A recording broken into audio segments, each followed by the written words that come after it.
नमस्कार बच्चों, हम लोग रियल नंबर का पूरा थ्योरी पढ़ लिए, समझ लिए। अब हम लोग क्वेश्चन आंसर पे आते हैं। तो हम रियल नंबर का जो चैप्टर 1 का 1.1 जो एक्सरसाइज है, जो एनसीईआरटी में है, उसी का हम लोग क्वेश्चन सॉल्व करते हैं और देखते हैं कि कैसे सॉल्व होता है। जो भी इक्विलाइड डिवीजन एल्गोरिथम है उसको लगा के हम लोग एचसीएफ कैसे फाइंड आउट करते हैं। जैसे ये क्वेश्चन क्या दिया हुआ है इसको समझिएगा। Use Euclid's division algorithm to find out HCF of 135 and 225। देखिए एकदम basic simple steps, only 3 steps से हम लोग इसको फाइंड आउट कर लेंगे। ओनली 3 स्टेप्स से हम लोग इसको क्या कर लेंगे, फाइंड आउट कर लेंगे। देखिए क्या 3 स्टेप्स से हम लोग कैसे फाइंड आउट करेंगे, ये देखिए। सबसे पहले स्टेप 1 में हम लोग क्या देखेंगे इसको समझिएगा और क्वेश्चन तुरंत से सॉल्व हो जाएगा। स्टेप 1 में क्या हम लोग देखेंगे कि 225 जो है वो ग्रेटर देन है 135। तो क्या करेंगे ना कि 225 से में 135 को से डिवाइड कर देंगे, मतलब 225 यहाँ पे लिखेंगे, 135 यहाँ पे लिखेंगे। आई थिंक 1 टाइम्स लगेगा, 135 होगा तो 0 और यहाँ से 12 हो जाएगा, यहाँ पे 983। मतलब कि जो रिमाइंडर कितना बच गया, 90 बच गया। क्वोशिएंट 1 हो गया, 135 होगा। तो 135 को हम लोग कैसे लिख सकते हैं, 135 इज इक्वल्स टू, ठीक है, सॉरी 135 को नहीं, यहाँ पे 225 को कैसे लिख सकते हैं, 135 इंटू क्वोशिएंट प्लस 90। यही फॉर्मूला है एल्गोरिथम का, डिवीजन मेथड यही है। इसमें देखिएगा कि क्वोशिएंट जो है आपका, इसमें जो क्वोशिएंट आपका जो बच रहा है वो हो रहा है, वो 1 है। यहाँ पे रिमाइंडर जो है आपका वो है 90, ठीक है, रिमाइंडर 90 है, क्वेश्चन 1 है। तो अब इसके आगे फिर चलते हैं हम लोग स्टेप 2 में। क्या करते हैं, देखिए अभी भी जब तक रिमाइंडर 0 नहीं हो जाए, जब तक रिमाइंडर 0 नहीं है तब तक हम इसको आगे डिवीजन करते रहेंगे। तो स्टेप 2 में क्या करेंगे, एज देख लेंगे, रिमाइंडर जो है रिमाइंडर जो है आपका वो है 90, that is not equals to 0। तो एक बार फिर से डिवाइड कर, किसको डिवाइड करेंगे, ध्यान से देखिएगा। 135 जो है ग्रेटर देन 90 है, तो 90 से 135 में डिवाइड करेंगे, इसको ऐसे कर देंगे 135। देखिए यहाँ पे भी ये 1 से कटेगा, यहाँ पे 5 हो गया, यहाँ पे 45 हो गया। अब देखिए 45 हो गया, अब 45 भी 0 के बराबर नहीं है। जब तक रिमाइंडर 0 नहीं आएगा तब तक हम डिवाइड करते रहेंगे एचसीएफ फाइंड आउट करने के लिए, ठीक है। तो स्टेप 3 में हम लोग क्या करेंगे भाई, यहाँ पे भी, या उसके पहले क्या करेंगे, इसको थोड़ा सा अच्छे से लिखते हैं। क्या है, 90 is equals to, sorry 135 is equals to 90 into 1 plus 45। इस तरह से हम लोग इक्विलाइड डिवीजन लेमा को हम लोग लिख सकते हैं। इसको बोलते हैं हम लोग इक्विलाइड डिवीजन लेमा, है ना, इसको हम लोग कहते हैं इक्विलाइड डिवीजन लेमा। अब यहां तक देख लीजिए, तो एक क्लियर हो गया, यहां तक आ गया। अब तीसरा स्टेप में हम इसको फाइनल कर देंगे। कैसे करेंगे, स्टेप 3। यहां पे भी देखिए रिमाइंडर कितना, 45 नॉट इक्वल टू 0, एक बार और डिवाइड करना पड़ेगा। जैसे ही 45 को हम लोग 90 से डिवाइड करें, 2 जा 90, 45 2 जा 90, अब रिमाइंडर कितना आ गया, 0। तो 45 नॉट इक्वल 0, तो उसको डिवाइड कर दिया तो रिमाइंडर कितना आ गया, 0। यानी कि हम यहाँ पे लिख सकते हैं 90 is equal to 45 into 2 plus 0। तो रिमाइंडर जैसे ही 0 हो गया तो ये क्या हो जाएगा, प्रोसेस एंड हो जाएगा, ठीक है।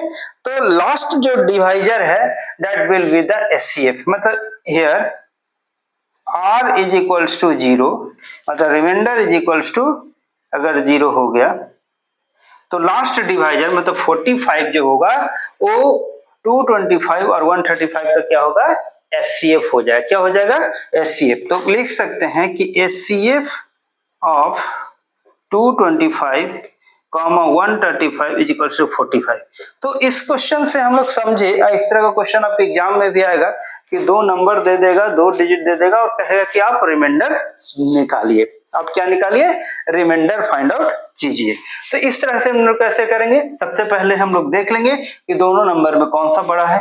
जो नंबर बड़ा है उससे दूसरे नंबर को डिवाइड करेंगे। डिवाइड करने के बाद फिर हम देखेंगे कि रिमाइंडर जीरो आया कि नहीं। अगर रिमाइंडर जीरो आ गया तो वही उसका एचसीएफ हो जाएगा, ठीक है। अगर रिमाइंडर जीरो नहीं आया तो नेक्स्ट स्टेप क्या करेंगे? जो रिमाइंडर बच गया उससे जो डिवाइजर है उसको डिवाइड कर देंगे। जैसे ही उसको रिमाइंडर बचे उससे डिवाइड कर डिवाइजर बन जाएगा दूसरे नंबर के लिए। यहाँ पे जो डिवाइजर था वो यहाँ पे आ जाएगा। फिर उसके बाद डिवाइड करें, फिर अगर रिमाइंडर जीरो नहीं आया इसका जो रिमाइंडर से फिर इसके डिवाइजर को डिवाइड करेंगे। जब तक करते रहेंगे जब तक रिमाइंडर वहां पे जीरो न हो जाए। Once the remainder will be zero, once remainder become zero, तो जो लास्ट डिवाइजर होता है वही उस दोनों नंबर का एचसीएफ होता है। तो हम यहाँ पे कहेंगे कि 225 और 125 का जो एचसीएफ हो गया वो क्या हो जाएगा? 45 हो गया। That is the last divisor, that is the last divisor. तो हमको समझ में आया कि आपको ये क्वेश्चन बहुत अच्छे ढंग से आया होगा, कोई समस्या नहीं होगा, कोई परेशानी नहीं होगा, आप लोग अच्छे ढंग से इसको समझ पाए होंगे। और नेक्स्ट हम लोग क्वेश्चन चलते हैं। इसी एनसीईआरटी का क्वेश्चन नंबर 2 है, वो हम क्वेश्चन आपके सामने अभी यहाँ पे लिखते हैं। यह क्वेश्चन हम आपके सामने यहाँ पे लिखते हैं। देखिएगा क्वेश्चन क्या है, उसको समझिएगा, फिर उसको हम लोग इसको सॉल्व करेंगे और ध्यान से कॉन्सेप्ट को लर्न कीजिएगा, आपके लिए बहुत ही फायदेमंद है। देखिए क्या है कॉन्सेप्ट, इसको थोड़ा सा समझिएगा। बड़ा इंपॉर्टेंट क्वेश्चन है, एग्जाम में भी आ चुका है। क्या है क्वेश्चन? प्रूफिंग है। क्या है प्रूफ? सो दैट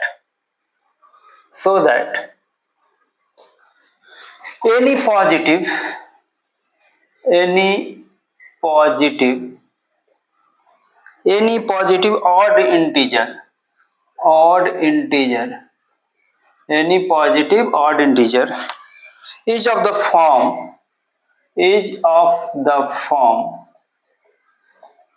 क्या है?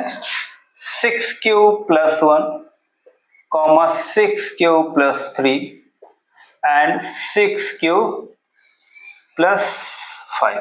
मतलब अगर कोई भी क्वेश्चन दिया हुआ है q is some integer, ठीक है। मतलब क्वेश्चन क्या है इसको समझते हैं। आपको शो करना है कि एक कोई ऑड इंटीजर जो होता है वो इसी फॉर्म में होता है, मतलब 6q plus 1, 6q plus 3 और 6q plus 5 के फॉर्म में, मतलब +1 +3 +5 के फॉर्म में ही ऑड इंटीजर रह सकता है। इसको हमको प्रूफ करना है, ठीक है। हम लोग सपोज कर लेते हैं, देखिए ध्यान से समझिएगा। सपोज कर लेते हैं कि कोई नंबर ए सपोज करते हैं, वो एक ऑड इंटीजर है। क्या है? Suppose A is a odd integer. ध्यान से समझिएगा एवं आपका प्रॉब्लम सॉल्व हो जाएगा। ए इज ए ऑड इंटीजर। ए क्या है? एक ऑड इंटीजर है। तो यहां पे हम लोग डिवीजन एल्गोरिथम को अप्लाई करते हैं। अप्लाई डिवीजन एल्गोरिथम, है ना। एल्गोरिथम को अप्लाई करते हैं, देखते हैं क्या होता है। डिवीजन एल्गोरिथम को अगर अप्लाई करते हैं और हम दूसरा नंबर बी लेते हैं, देखिए यहाँ पे दो डिवाइजर होगा। सपोज ए तो हो गया एंड बी, दूसरा नंबर लेते हैं। ऐसा लिखते हैं कि A is equals to B Q plus R, ठीक है। बी ऐसा नंबर, जैसे अगर b को हम 6 सपोज कर लेते, क्या सपोज करते? यहाँ पे 7 होता तो 7 सपोज करते, 8 होता तो 8 सपोज, b को हम 6 सपोज कर ले जो डिवाइजर है, क्योंकि इस फॉर्म में रखेंगे तो 6 will be the divisor. q क्या है आपका? जो क्वोशेंट बन गया। q क्या है आपका? जो क्वोशेंट है, ठीक है।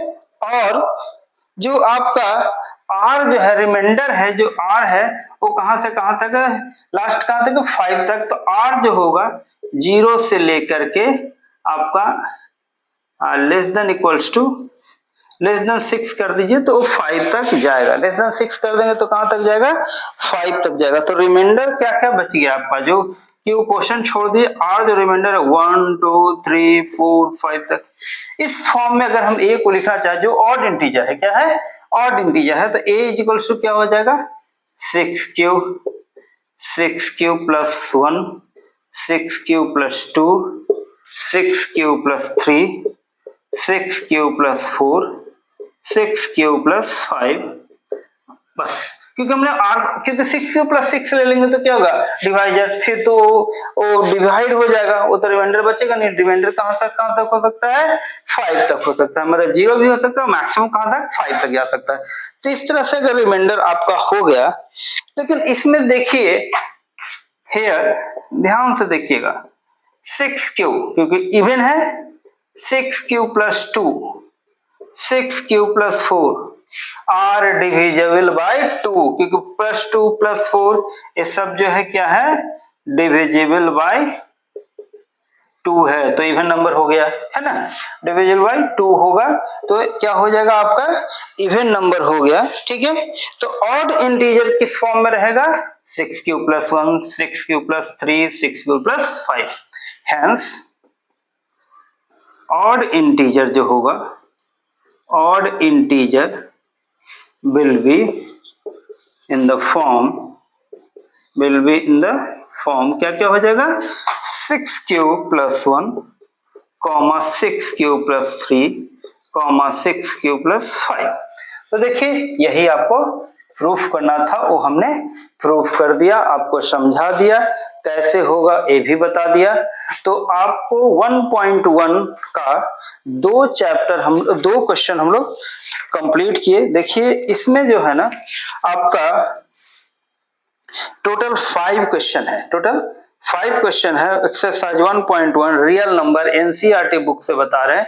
और इस दो क्वेश्चन हम लोग फर्स्ट सॉल्व किए, सेकंड और थर्ड आप लोग ट्राई कीजिएगा, नहीं होगा तो कमेंट में लिखिएगा, I will solve. Second question जो प्रूविंग था वो आपके सामने सॉल्व किए, कैसे जो होता है ऑड इंटीजर इसी फॉर्म में रहता है, 6 cube plus 1, 6 cube plus 3, 6 cube plus 5, ये कैसे होगा ये हमने प्रूफ कर दिया।